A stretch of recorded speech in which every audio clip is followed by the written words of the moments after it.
I'm Orly Erez-Likhovski, Director of the Israel Religious Action Center. I'm joined by Rabbi Josh Weinberg, Vice President for Israel and Reform Zionism for the Union for Reform Judaism and Director of ARZA.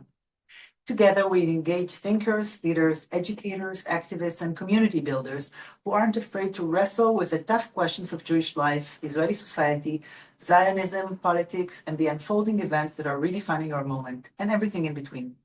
Through this podcast, we are deepening the dialogues that shape our shared future, asking what we can learn from each other's experience in Israel and the diaspora, and what we should rightfully expect of one another. From Israel to North America, we explore how difference can strengthen community, make an impact, and how shared values can bridge even the widest gaps. In today's episode, we have the esteemed privilege and honor to be joined by Professor Marc Dollinger. Professor Dollinger is a writer and professor of Jewish studies at San Francisco State University, where he has taught courses in American Jewish history, modern Jewish history, and about anti-Semitism for over 20 years. Professor Dollinger's academic work addresses Jewish identity, Zionism, and their relationship with contemporary progressive politics. Many of you may have heard about his 2018 book, Black Power, Jewish Politics, Reinventing the Alliance of the 1960s, which focused on Jewish-Black relations during the Civil Rights Movement, and a recent edition was just renewed or reissued this past year. And of course, his upcoming book is called Laundering Anti-Semitism, Jews, Identity Politics, and the University, which also serves as a bit of a memoir. And I would be remiss if I didn't mention that he's also a member of the URJ Executive Board and the chair of Camp Newman. Moshe, Professor Dollinger, thank you so much for being with us. It's really a privilege. Thank you. I'm honored to be here. Such a fan of each of your work. So let's jump right in. Yeah, we want to start, Mark, by you telling us a little bit about your personal journey that brought you to where you are today, about your career, and also about your connection to Israel. I'll start with Israel. Okay. So I grew up in Los Angeles, and there is just a wonderful approach to Israel and Zionism. We would go on a summer trip in high school, and I went on the Los Angeles Ulpan in Israel for 9 weeks and studied in Hadera at an agricultural high school. The best part of the summer is I ended up meeting my wife. We didn't know in high school that someday we would meet again, and Hadera was where we met. And then sort of the second step was to get a year in Israel, and for most it's their junior year of college. For me, I did what we now call a gap year. I was on the inaugural year of Project Utzma. And I spent a year spending several months in different parts. Sadly, it's no longer, but that's, yeah. Not your fault. Right. I appreciate that. Yeah. So I was on Ulpan, on kibbutz. I learned a lot of Hebrew, and I was able to immerse in 5 different Israeli lifestyles in different parts of the country over a year. And it was just a fantastic experience. And a little about your career? Yeah, so my doctorate is in American Jewish history. Growing up, and even when I was too young to realize I'd end up in academics, I was fascinated by the line between what it is to be Jewish and what it is to be American.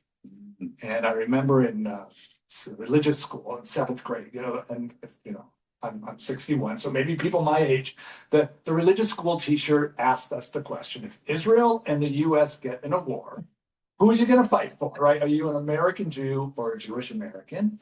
And I have struggled in a good way, in an academic way, to figure out the dynamics between identities.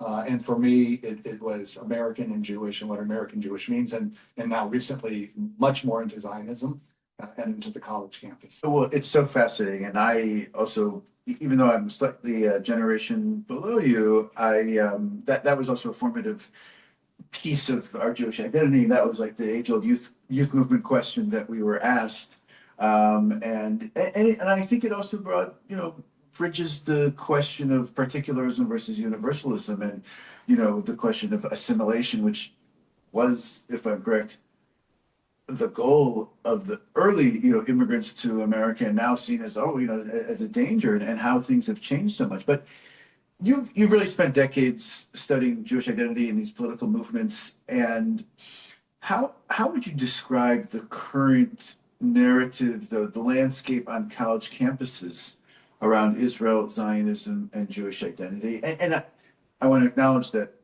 no two college campuses are the same. Right. But, you know, in addition to your teaching position, you also work very closely with the administration, I understand, Right. And navigating some of these sticky issues, including yesterday, you know, really up to time at the time of recording. But Right. please share with us a bit of experience. I'll start with an academic phrase. Yeah. Highly reductionist, Okay. which means what's happened, especially since October 7th on the college campus, is the definition of Zionism has been reduced, been flattened, been leveled to a particular place. Mhm. Then it has been more universally embraced by a broad constituents, groups of students from varieties of backgrounds and perspectives. And in my mind, of course, misunderstood. For all the work that I have done on the campus prior to October 7th, and that's probably more than 20 years, it all flipped in one day.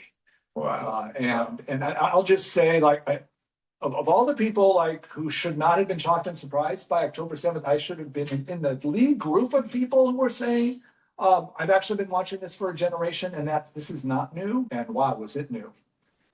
In depth, in speed, in scope, in threat, in escalation. Wow. So much of what I'm doing now, like in my own mind with my students and on campus, is trying to wrestle with sort of the way we handle things before October 7th, and now what we need to be doing at this moment when things have just become extraordinarily complicated. And I'll just, want to put in, a plug for San Francisco State University, which is historically one of the most anti-Zionist campuses in the country. Yeah. I should say I hold an endowed chair in Jewish social responsibility that was created by the Goldman family in San Francisco for the express purpose of ensuring that there is going to be a voice of Jewish social justice on the faculty forever. That's what an endowed chair gets you. Informally, it's the position to fight campus anti-Semitism. And then the next level down is when anti-Zionism occurs, how should the university respond? How is this going to be dealt with?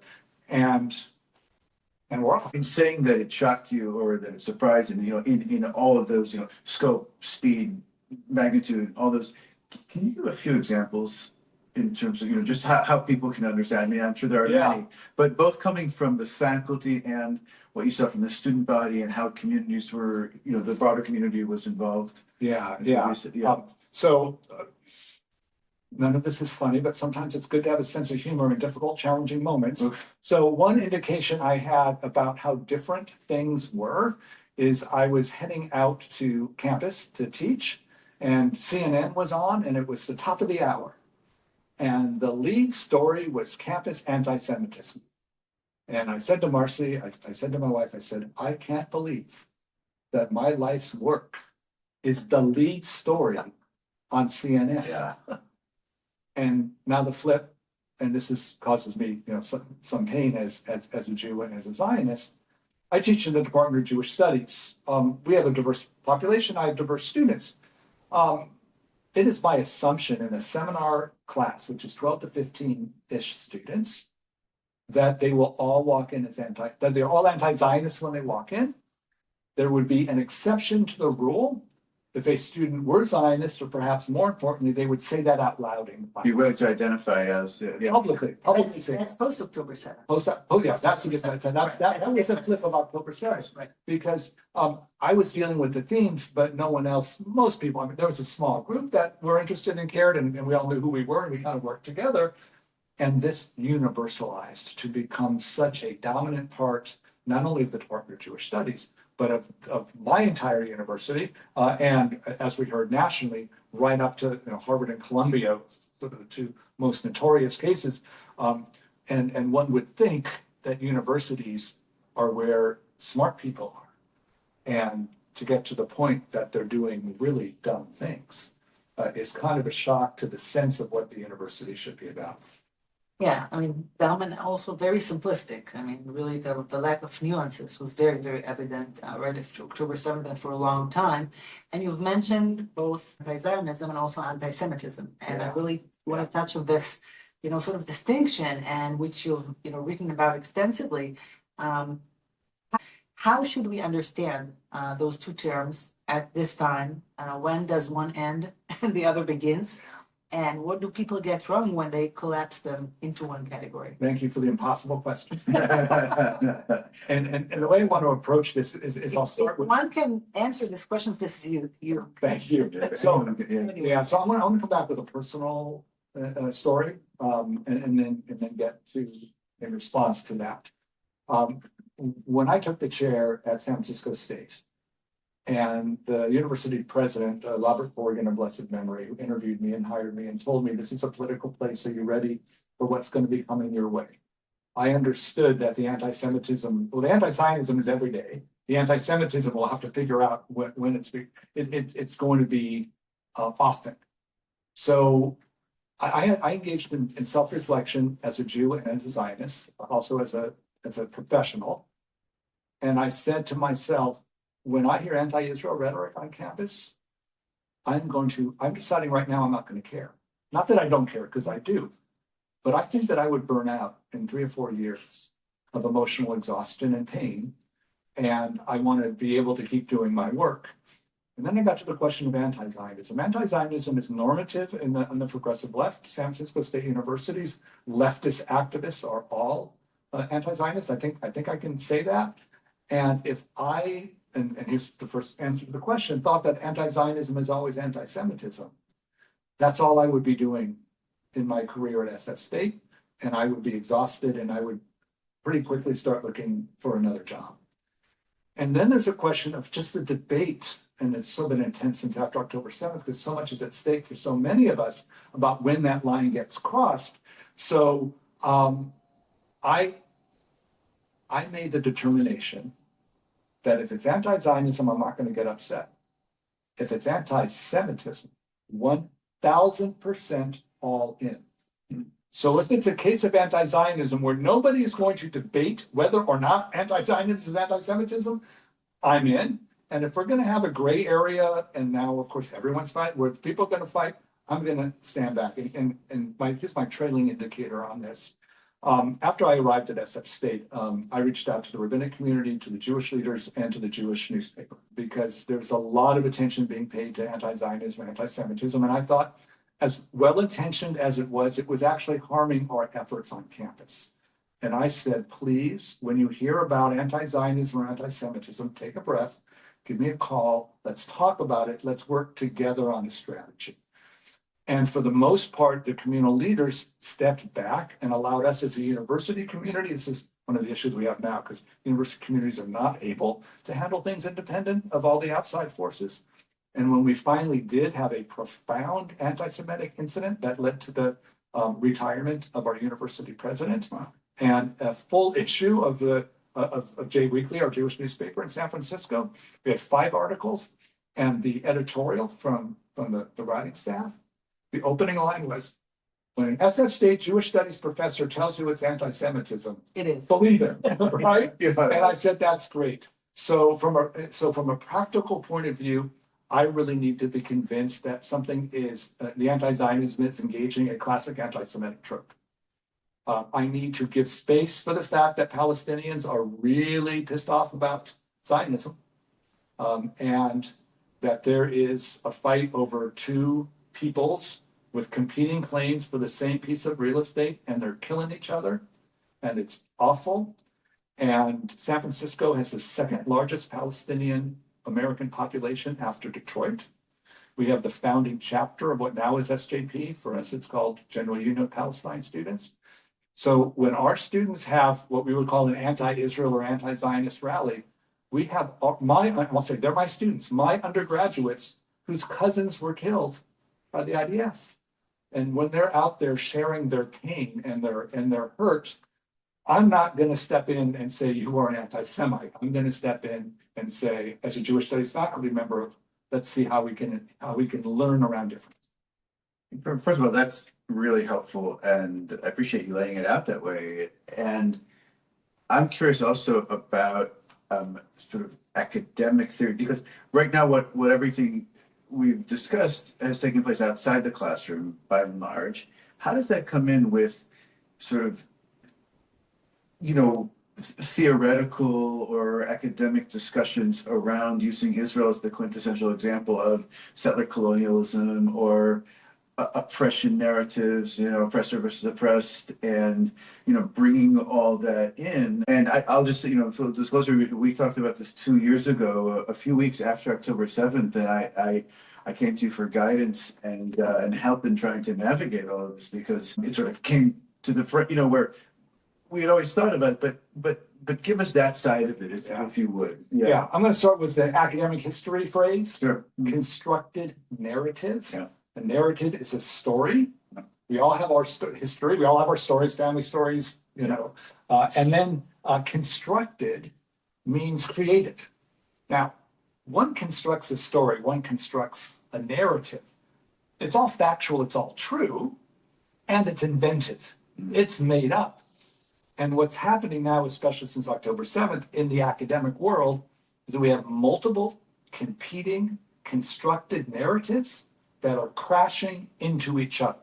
Settler colonialism is part of a leftist ideology around the way in which colonial powers and settlers move into countries and bring them profound harm, and that this has been going on for centuries after centuries. So that's a theoretical framework to understand relationships between peoples and nations. And then the theorists who are interested in Israel and Zionism will take the history of Israel, and they will construct a narrative that aligns in their mind with what settler colonialism is.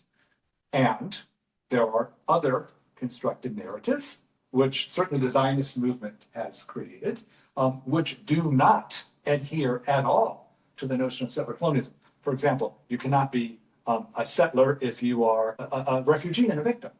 And the state of Israel was created, by refugees from the Arab world, refugees from the Shoah, from the Holocaust.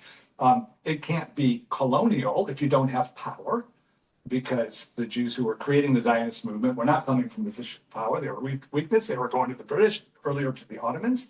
And once the state of Israel is created, it is created by a vote of the United Nations. So it has international legitimacy. And so everything I just said to you, because I know this podcast, right? This is the constructed narrative, a constructed narrative of the Zionist story that refutes settler colonialism. And if we were on a different podcast with a different academic, they would construct a competing narrative, bringing in other facts, joining them together, and then ultimately, and this is where I come to in terms of like how are we going to talk to each other. I'm really pessimistic about conflicting constructed narratives, because everyone has what they already believe. They're going to look for whatever book or whatever scholar or whatever interpretation is going to reaffirm it, and then everyone We're saying it or whatever. and no one's going to go anywhere with it. So what I try to do in my classroom is deconstruct narratives, so people understand the component pieces of the story and its construction. And then we look at, I always try to get 3 constructed narratives instead of 2, because it's people think either or, and then the answer is somewhere in the middle. No, actually, it's multidimensional, and you can't locate the answer anywhere. I think it's super important, because really part of the problem is the very simplistic and binary narrative, right? That brought us to the situation that people don't have the historical context, right? And I think you talk about this importance of nuance in how we frame, Israel and Zionism, and you're saying that that's what you're, trying to do with your students. And the question is, how do we really bring about this nuanced attitude to like the general public, so people would really have the whole picture on all its complexities, and it could maybe allow them to frame a more knowledgeable perception of how things are. I'm glad I'm speaking to the two of you, because I think this part's going to resonate. As has been widely discussed in American Jewish life, the undergraduate population of today has for the most part only known the current Israeli prime minister and government. And what I have observed amongst my students in this reductionism, that Zionism is revisionism, it is the Likud party, it is Netanyahu. So, or further to the right, or for even further to the right, so Smotrich, and Benjamin Smotrich, yeah, we can go all the way there, and that becomes normalized and understood to be the totality of Zionism. So, and my students are mostly in their 20s. So when we're having, because since I'm in Jewish studies, Zionism is in most all my classes. So whenever we get to this, and then when I'm getting our students who don't know any complexity around it. So when I teach Zionism, I teach actually 5 different types of Zionism. So what I'll do to the students, I'll say, but what if Zionism is not calling for a Jewish national home? What if it's an anti-statist approach to Jewish self-determination? And they'll look back, well, then that's not Zionism. And I'll say, let's talk about Echad Ha'am, cultural Zionism, and a different approach, which ultimately didn't win the day, but it certainly is a legitimate understanding of that word. And then the student will give me a look. They'll kind of back off a little bit, and there'll be a moment of, I'll take it as wonder in their face. And as soon as I see that wonder, I'm like, good day. Yeah, It's good day. I mean, Noam Bianco's work on this is really important. His 2010 book, I think, about the roads not taken and the non-state-based Zionism, but it shows that you're complicating the narrative. And I want to, push on that even further about, how we can help Jewish students specifically navigate this tension, given that they may not have the background on it. And they also may want to engage critically with Israel while also maintaining, basic connection, or if we want to call it Zionism, while also maintaining a sense of safety and belonging. It's really hard. So I'm going to take a student-centered approach, and I'll push back a little bit on it. Yeah. And the first thing I'll say is,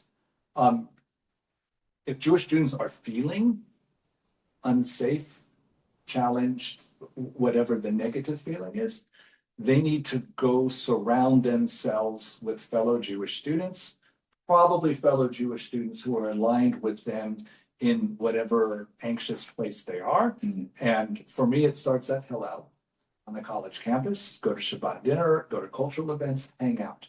Before we even talk about the politics of Zionism, anti-Zionism, anti-Semitism, what it's like to be a Jewish engaged college student, I want them to have a nourishing, joy-filled, rich, social Jewish life on that campus before we even start talking. That's step one. Step two, it's a whole lot of Jewish students who want to get a bachelor's degree. And that's why they went to college. And it is hard for them if they get called out as Jewish, if they're wearing Jewish jewelry, things that we hear about college students. So I want to give room and space to say, if you're a Jewish college student, you prefer not to engage politics of Zionism on campus, go to class, get your degree, congratulations to you. Now on the third level up, which is the interested and engaged student who is getting a lot of force back at them, which I would call this flattened definition of Zionism as revisionism. And we'll just say now the moments of anti-Semitism that are going to be coming at them. First, they need support, they need friends, they need Hillel directors, they need faculty, they need a community of people to hold them so that they're not alone. And I'll just speak personally, what I do is that they usually come to office hours, or they ask for an office hours, they sit in the chair, and sometimes tears start. And I said, tell me the story. And from there, I just work with them on as human a level as possible. And I first ask them, how can I help you? What do you need? Because sometimes like what I think they need and what they actually want are different. And a lot of times they have heard something, or what we have on our campus are photographs that get taken out, just horrific photographs, and they don't know how to process that. So I will work with them in the moment. And then fortunately for us, we have an endowed chair thanks to the Goldman family in Israel studies, Professor Ron Kaplan, who is a world-renowned scholar on Zionism.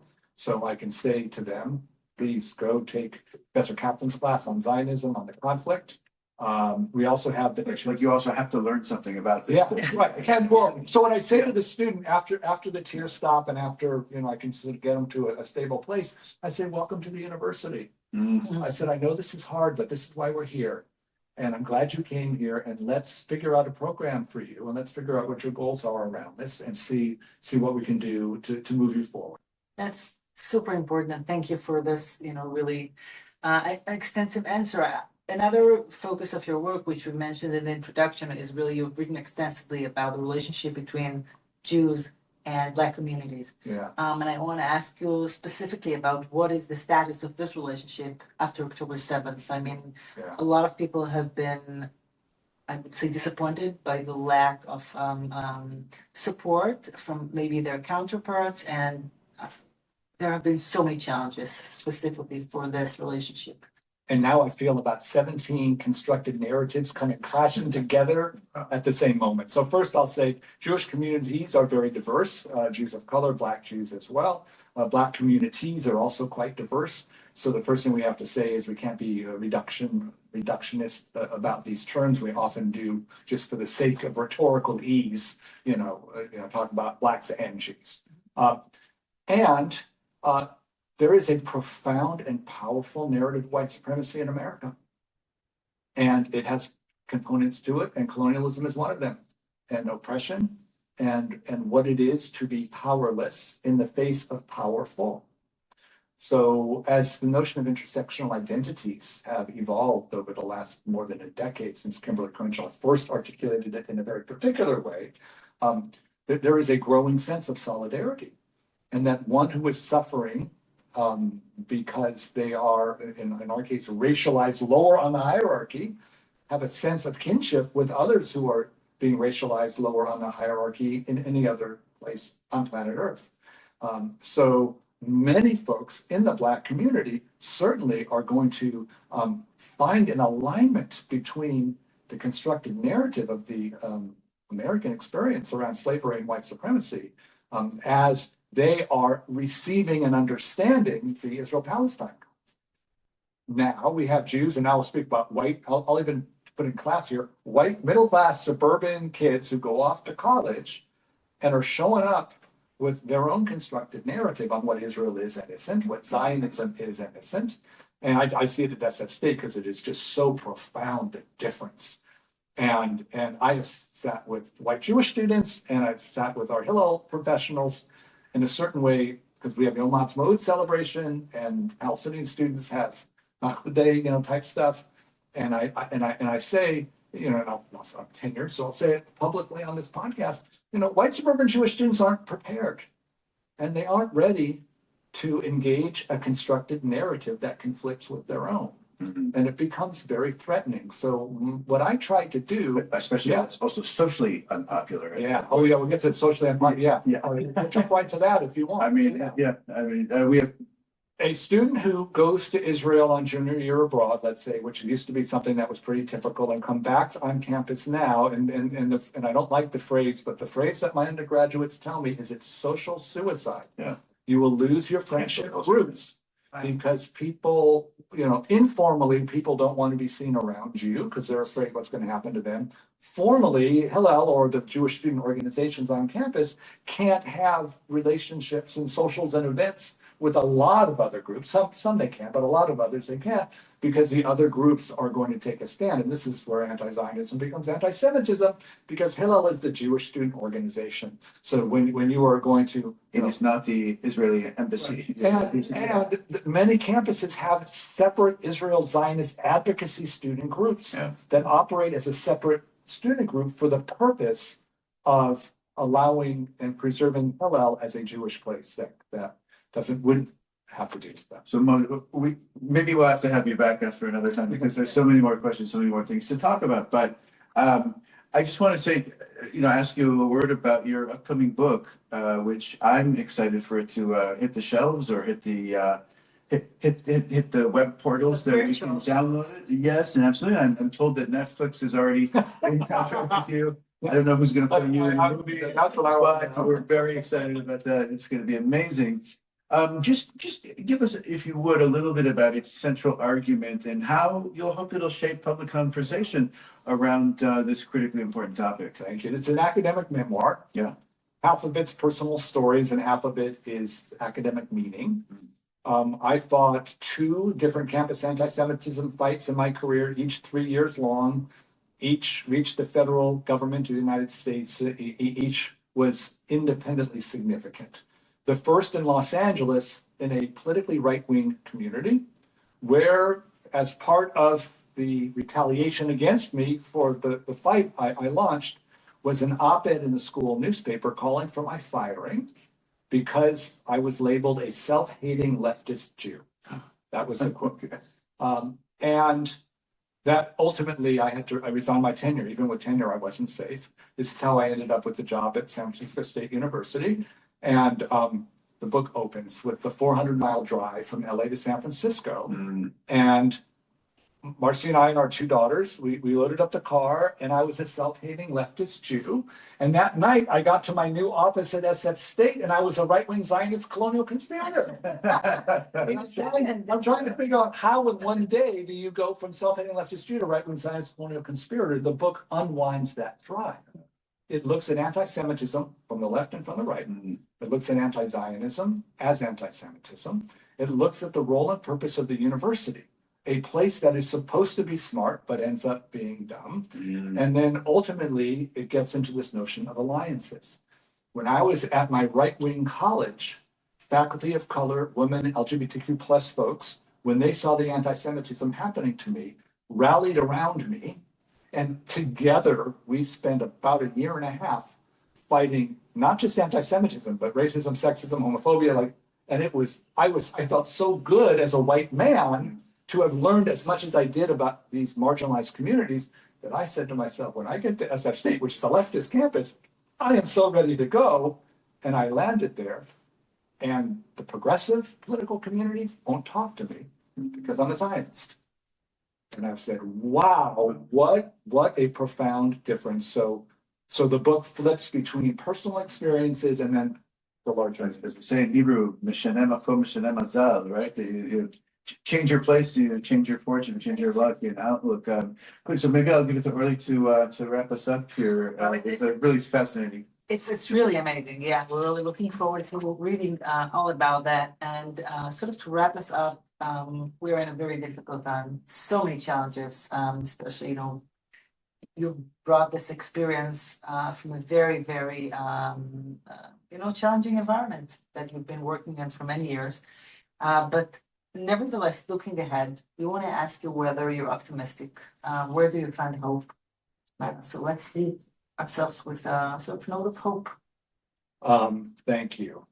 My hope is in the humanity of individuals, which is to say that we are all now so defensive because we're so afraid. And we tend to dig ourselves in. And what I have found is that if I take a breath and I sit with somebody that I was not expecting to sit with and talk, and they're open, and as my Rabbi Michael Lizak would say, their soul is open, right? When their soul is open, it's more than beautiful because it's even more intense because we're in such a conflicted time and moment. So my optimism is finding those people and holding them close and understanding that for my own mental health, and I think for the good of all, it's really good if we surround ourselves in community of diversity with people who are open to everyone. It's beautiful. Well, Professor Marc Dollinger, thank you so much for joining us here on the Pluralist Podcast. We look forward to the book coming out, and we wish you lots of strength to continue in all that you're doing right now. Toda rabah. Thank you. Please be with us in our next episodes. Thank you. Bye-bye.